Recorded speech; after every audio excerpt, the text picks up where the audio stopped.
What is the scariest, most terrifying thing that actually exists?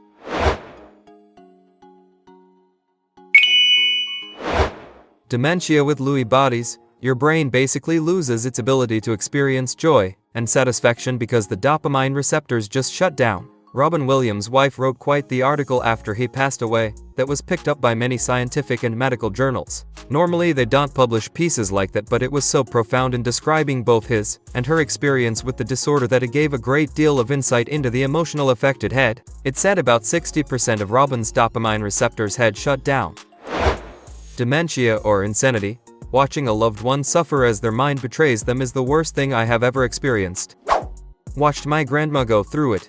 Her last 3 years of life she was essentially a vegetable. I would not even call it being alive. Without our memories and experiences we are just miscellaneous meat puppets. They make us who we are. This gets violently robbed from someone as every day goes by until there is literally nothing left. Eventually the body finally forgets how to keep itself operational. After seeing it firsthand, it is easily the most horrifying experiences a person can have. And if I ever get the news that it has started to happen to me, I am going out on my own terms while I still have the faculties to know what I am doing.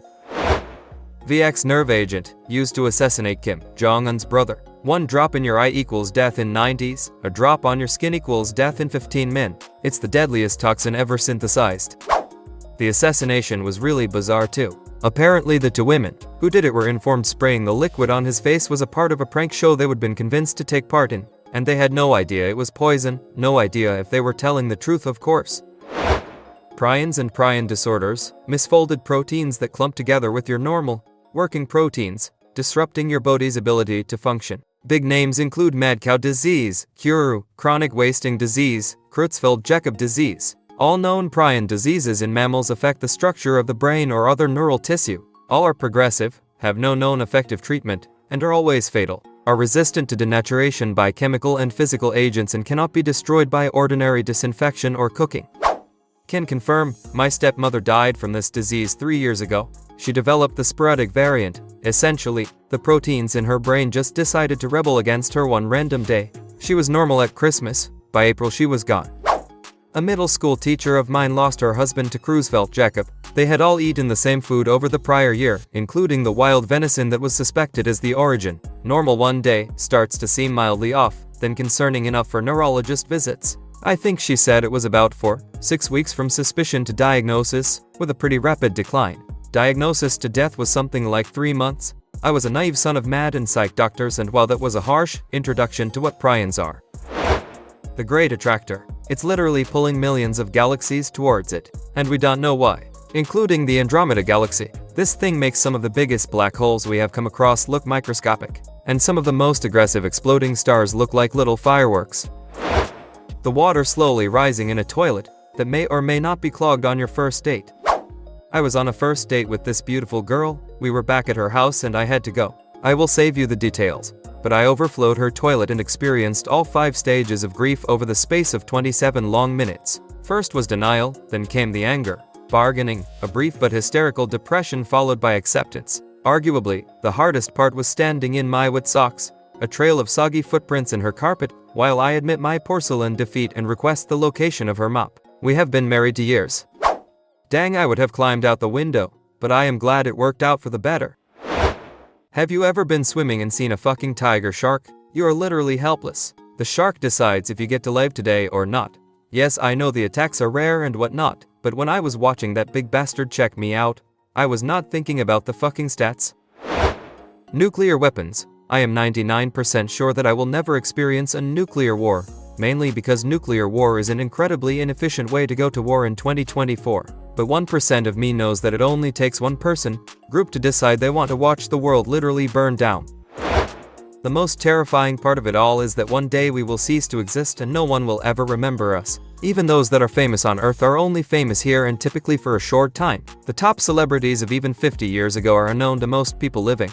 And even if everyone and everything was meticulously recorded, or we managed to learn to transfer our consciousness to computers, the heat death of the universe will still get all of us in the end. The universe will one day become a cold, motionless room, like an attic of treasures in an abandoned house. All that will be left is motionless objects suspended in space, and no one will think, breathe, love, despair, or experience a single thing for the rest of time eternal.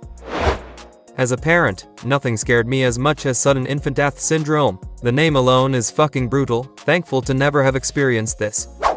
I think once my youngest finally turns 1 in May, I will finally sleep with both eyes closed. The first time my oldest slept through the night, I woke up to the sun and stormed into her room convinced she had died in the night. Sleep deprivation is one hell of a motherfucking drug, man. Right now, as you are reading these words, there is a person that is being held against their will inside a private residence. This person is regularly abused and tortured. This person will either be found or released someday and be forever traumatized, or they will die before getting out. If they die, there is a very good chance their body will be dumped and disposed of secretly, and any family they have will never know what happened to them. What I have typed here is statistically certain to be happening somewhere. In all probability, there are multiple instances of this happening, and there is pretty much nothing anyone can do. I agree with the people saying cancer. I lost my only brother to it at age 27, melanoma. My mill died from liver cancer. My wife's best friend died from cancer in her kidneys. Her other friend in the same town now also has kidney cancer, but is fighting it. There used to be an Alco factory there, so we suspect it may be related to that, as it's a small town. My best friend told me in January that he has lung cancer. What the hell is going on? I hate to sound like a conspiracy theorist, but there has to be a reason this is happening so much.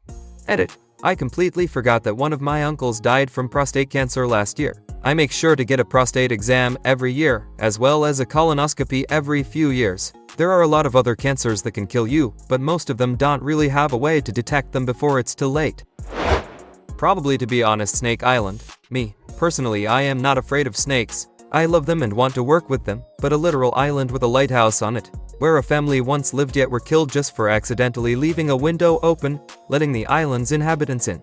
Every step there is snakes, creatures that will quite happily kill you in a bite. Nope, no, bye-bye, no, to Mars we go.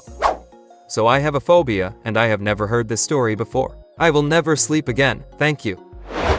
Torture.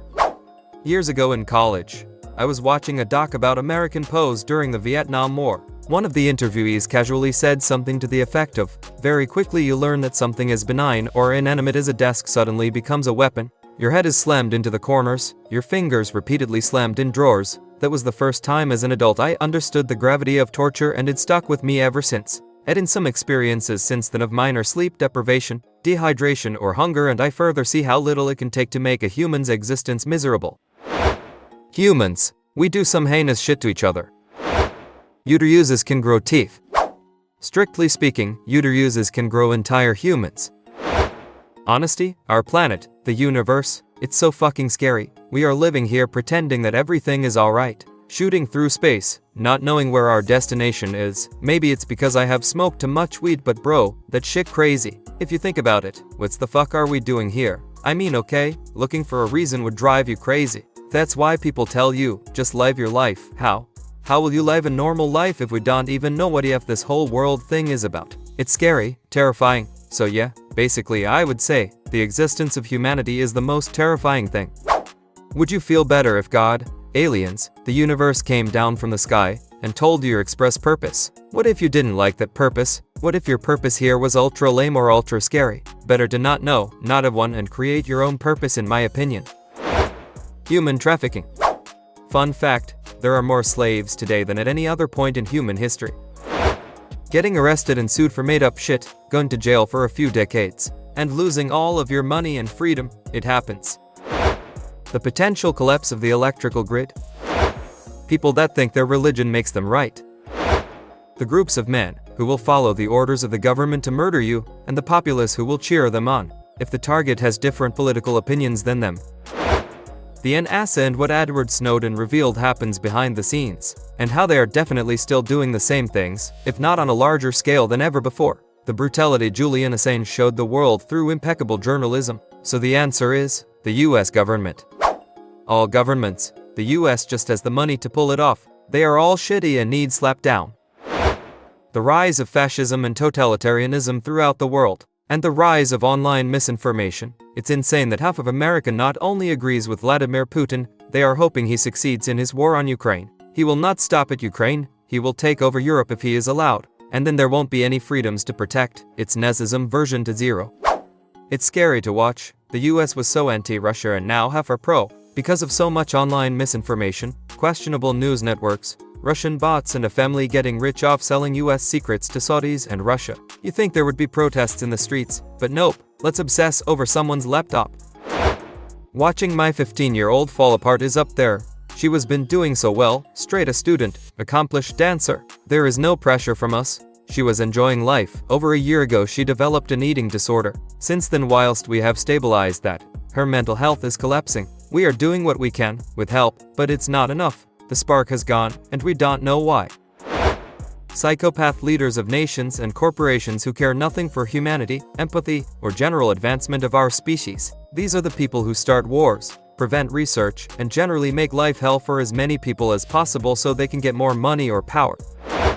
Thanks for watching. Share your opinion in the comments. Please support the channel by liking and subscribing. It will help a lot.